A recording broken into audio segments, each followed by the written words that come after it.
What's up, Internet, and welcome to the YieldTomato gaming channel for another pickups video for 2017. And this one's got a particular focus, particular sets of games I'm actually really excited to get. So let's jump right into this. In honor of the release of the live-action adaptation, I picked up the original on UMD, the Ghost in the Shell film. I have seen the live-action movie. They were very respectful of the source material. They recreated a lot of really good scenes.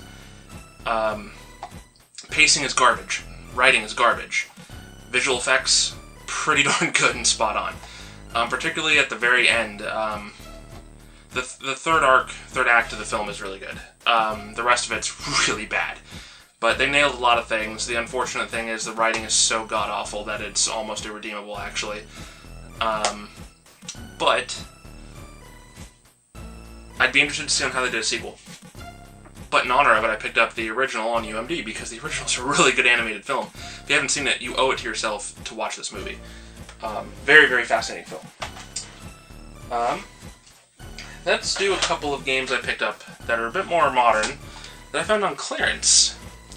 One has shown up on a number of people's Hidden Gems videos, or underrated games, and that is Warhammer 40k Space Marine.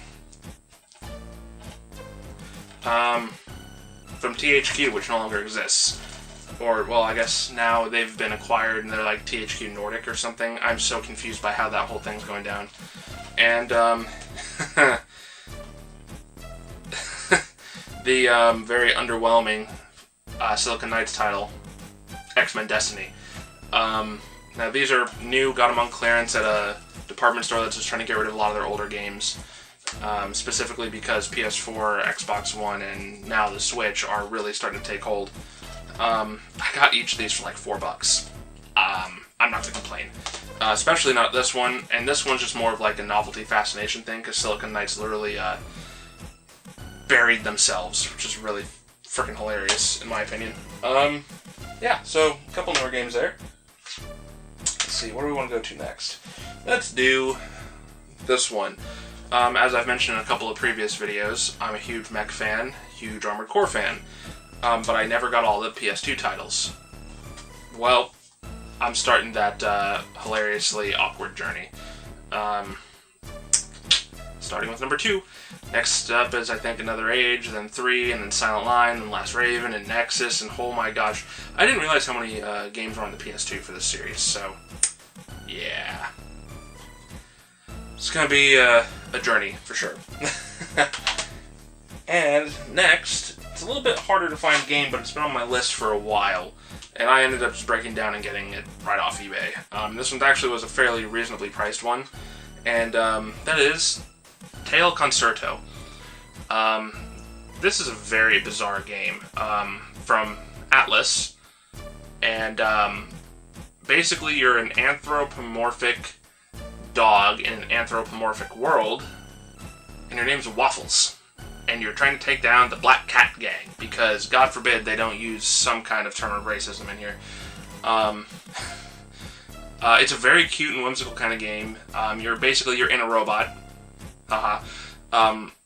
And the robot has very funky walk patterns, very fluid looking walk patterns, kind of reminiscent of the old Rubber House animation Disney films. And the whole thing is you have to grab and throw things, and grab and trap these little cats that are being devious. And you have a little bubble launcher, like at the very front, actually, of your robot, and you can trap the little buggers in there, and then you stick them in your Hammerspace backpack. This is actually a really cute and really fun game. There was a sequel to it on the DS for the DSi, I believe is what it was specifically for, called Solitarobo Red the Hunter. It's basically a mercenary version of the game, but it's the same general premise. That one's getting stupid hard to find. I'd like to get a copy of it. My wife wants it. Now, let's get into some of the more super exciting ones for me. So, I didn't get into the series until fairly recently. I'd heard a lot about it. And I thought to myself, you know, I'd like to get these just because it's all they really released for it, and I'd like to give them an honest shot. And lo and behold, on the Portland Retro Gamers Marketplace, a group I'm a part of on Facebook, this first one I'm going to show you showed up. So I jumped on it. And it's actually a really fun game. And I'm not big on fighting games, but JoJo's Bizarre Adventure from Capcom is actually a very good 2D fighting game. It's fascinating to me that it took me so long to get into this franchise, because I am now like binge watching the more recent anime series. I've been playing the shit out of these games. I think it's a fantastic manga series, and the writer and creator doesn't like to just make people super powered. He likes to give them flaws and have them be successful through wit more than raw power alone. So it's really interesting to watch things unfold in this series. But yeah, there was a PS1 version of this game as well. The Dreamcast version is considered the arcade perfect, if you will, port, whereas the PS1 version has added story elements to it to make up for that, more or less. And this one is equally hard to find, or if not more so, actually, and that is JoJo's Bizarre Adventure All-Star Battle. This is available on the PSN for $30. It was also made available physically through Amazon exclusively when it first came out in 2014. This has become a very obscure PlayStation 1 title in America. And I think the reason why we didn't get a physical copy of the PS4 title, Eyes of Heaven, was because this did not perform incredibly well. That being said, I plan to eventually get the Asian version, because that is an English version of it. But yeah, this is actually a really good fighting game too. It's kind of like a Street Fighter-esque game with a few Tekken elements to it, because there's a lot of hazards and stuff, and it's a 3D kind of one, so it's really neat. I've been enjoying it, and it also gives you like a quick synopsis as you play through their individual story modes. It gives you a breakdown of the story for each arc, for each part of the JoJo series. But these are both very good games. If you can get them, I would recommend it. This one's only $30, so you can get it on PSN. If you don't have any way of getting it, you should. If you're not sure, try the demo. The demo is actually out there.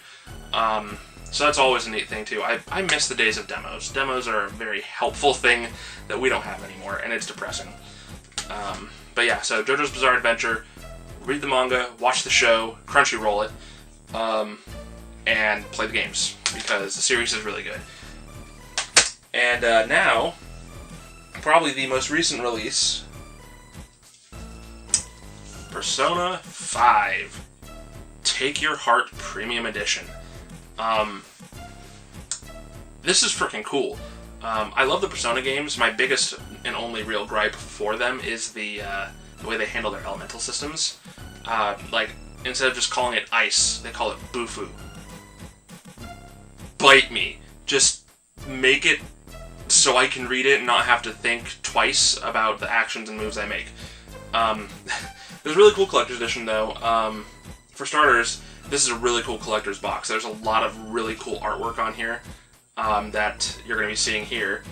And inside of this beautiful box, we have a steel box copy of the game, which is the same as the launch edition of the game, as well as a physical soundtrack disc, a little plushie of their cute little cat mascot, and a 64-page art book, which is hardcover, really nice, and a small, I'm going to call it small, it's a school bag for the protagonists and characters. So, yeah, if you like turn-based RPGs, there's almost none of them coming out anymore, so you really should pick up this game, because there's really not enough out there, turn-based RPGs, to really satiate the thirst a lot of people have for them. And on top of that, the Persona games are quality titles. They really are. I frickin' adore Persona 4. So I'm really excited to get into 5, which I have no idea when I'm going to do that, because I know it's going to be a time sinker, and both myself and my wife share the PS4. So it's really hard to jump between games when you got two people using the same machine. But yeah, Persona 5. Take Your Heart Premium Edition. I am super glad to have that. So, what did you guys think of these pickups? Or what are your thoughts on Ghost in the Shell? How about JoJo's Bizarre Adventure or Persona? I wish there were more JoJo stuff. More JoJo product in general, to be honest. That's unfortunate that there isn't anymore. And I'm sure you've noticed that the backdrop's a bit different, the lighting's a bit different. We rearranged the game room, very aggressively in fact. Like this entire rack wasn't here. All this stuff was squeezed onto this one before. Once everything's picked up, because this room is an awful mess right now, I'll do a tour video of the changes and alterations and new setup, because the new setup's really nice. But until then, guys, please, let me know what you thought of these pickups. Well, I mean, Persona. This is a good game. And JoJo's Bizarre Adventure is fantastic. Tail Concerto, they're good. If you have any suggestions based on these games, also feel free to leave those down there in the comments, because I personally look up pickup videos just to see what other people are getting, see if it, sparks my interest. Might end up getting the game, who knows? So, thanks for watching, guys. If you haven't already, please... Is it this side? I can't tell anymore. No, wouldn't be that side. This is going to be a video right here. You should click on this video. It's one of my other videos. I don't know which video it is. You should click on it, though. But if you haven't, you should also subscribe to the channel, which is right over here. Yeah, there's a circle ahead of me. You should click it. So you can stay up to date on all of our strange and abstract videos that I choose to post. So again, thanks for watching, and we'll see you, hopefully, in my next recording.